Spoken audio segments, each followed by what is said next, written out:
The Great Immigration Overhaul, Trump's bold plan for border and immigration policy. Imagine an era where U.S. immigration laws are significantly tightened, thanks to a landmark legislative measure that's about to hit the president's desk. This bill not only promises a hefty $170 billion to reinforce immigration enforcement, but also aims to achieve a record in detentions and deportations. But here's where it gets controversial. The House has passed this ambitious, big, beautiful bill just in time for the 4th of July. The bill allocates $45 billion towards constructing immigration detention facilities and another $30 billion for hiring additional ICE agents, funding transportation costs, and maintaining the immigration authorities' infrastructure. This initiative aims to alleviate overcrowding in current detention centers and boost staffing levels. However, the question that remains is how quickly these resources will be used to kickstart the mass deportation efforts promised by the Trump administration. Despite the boost in detention facilities, there's concern about how the increased capacity might lead to more widespread detention use overall, affecting individuals' ability to receive a fair hearing in immigration courts. How do you think these changes will affect the chances for migrants to win their cases in court?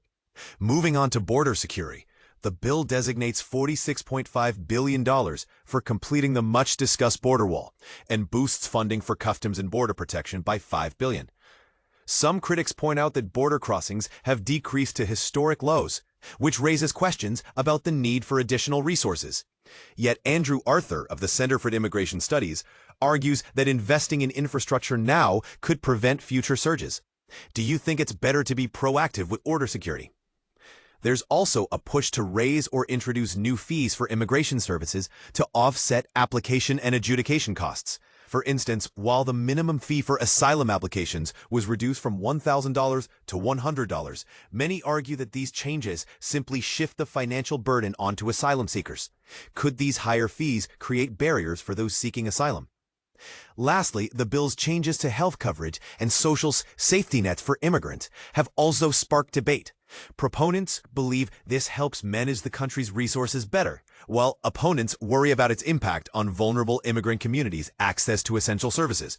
What are your thoughts?